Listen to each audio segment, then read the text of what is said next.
Hi, everyone. I'm Frank Malakota. I'm a news anchor and a reporter for KTVU Fox 2 here in the San Francisco Bay Area. My guest is the founder, also the CEO, and the chief scientist of Chili Technology, which develops products to help you sleep. She's also here to talk about a recent study that found that West Coasters are sleeping longer and more soundly during our brave new world of COVID-19. Let's say hello to Terra Youngblood, live right inside your warehouse there in North Carolina. How are you?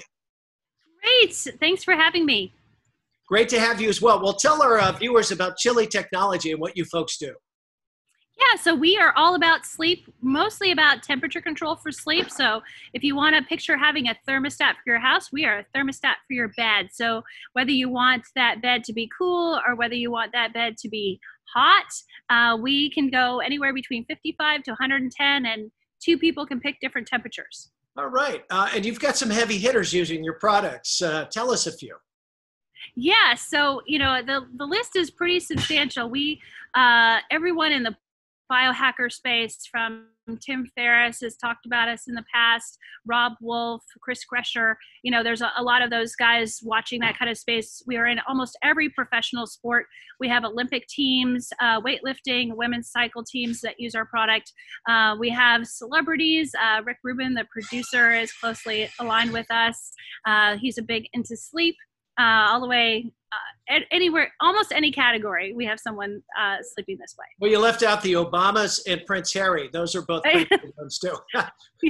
All right. Well, tell us what is the importance of a good night's sleep, especially now, all of America, all over the world, we're all stressed out. We're all working from home.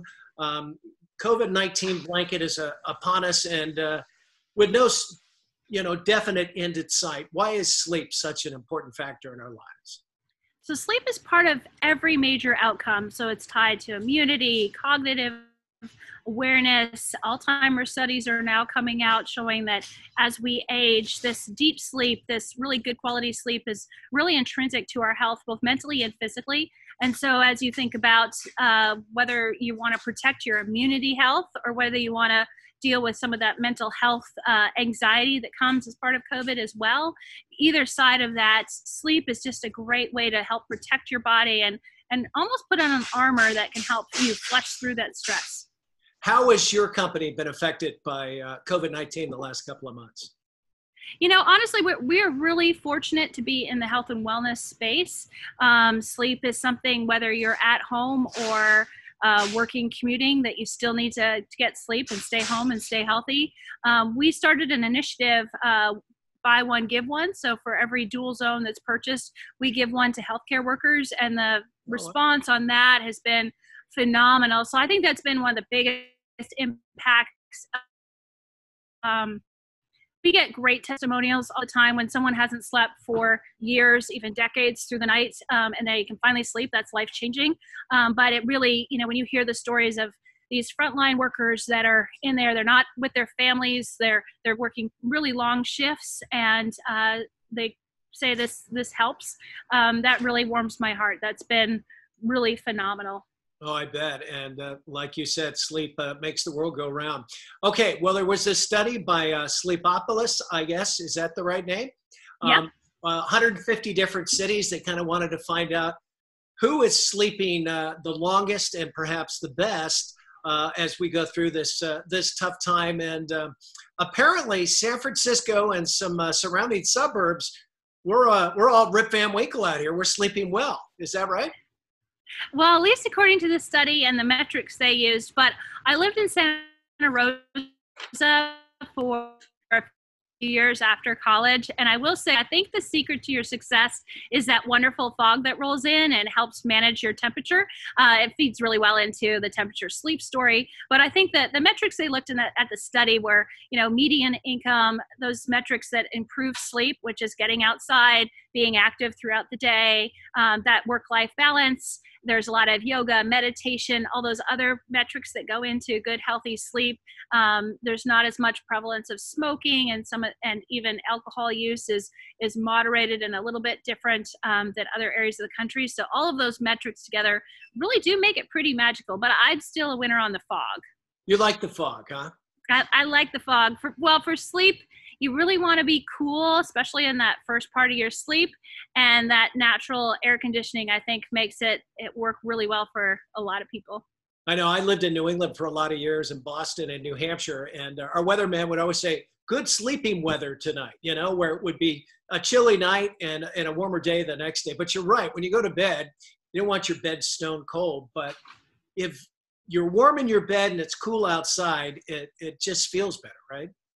Yeah, it certainly feels good to fall asleep that way. The science has shown that the cooler you can sleep at night, and that's where our product helps maintain that temperature under your covers. But no matter where you are, to think about being cooler. So if you can open the window in San Francisco and get that fog to come in and cool you down, that's great. Other areas, we're heating up here in North Carolina, and it's going to get hot soon, and there's not a lot of other fog options for us. No foghorns in Charlotte, I bet, right?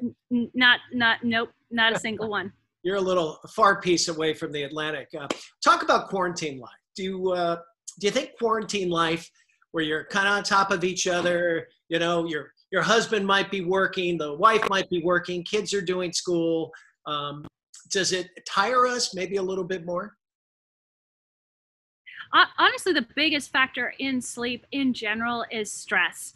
And so, that stress, anxiety of not having that schedule the way we were, our bodies want to have a schedule in a fancy scientific way. It's called your circadian rhythm, your chronotype. That clock that we all want to run our lives by actually exists in our body too. And so this work from home, this new life has thrown out all of those metrics. It's added a big component of stress. It's added stress from financial stuff to just that too close. So, it does have a big impact on our ability to just be who we want to be and what that consistency has been.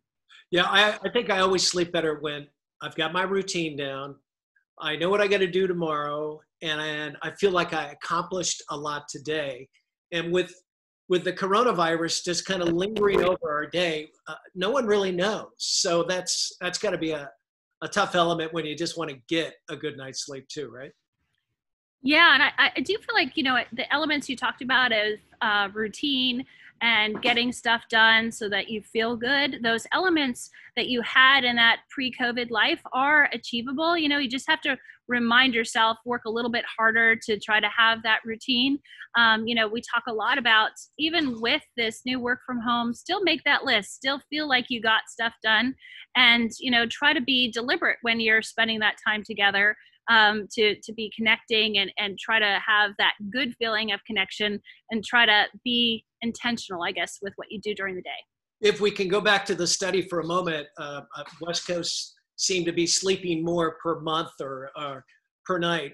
What areas of the country are having a little trouble sleeping?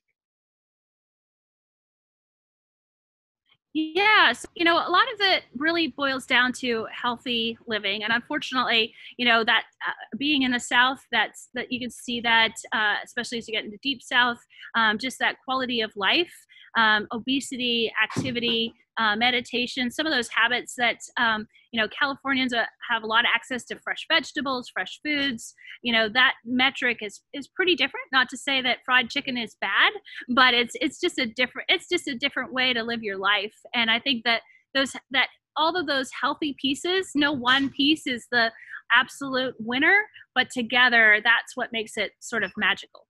All right. I've been told you have a unique sleep recipe you're going to share Yes. with us. And what is that?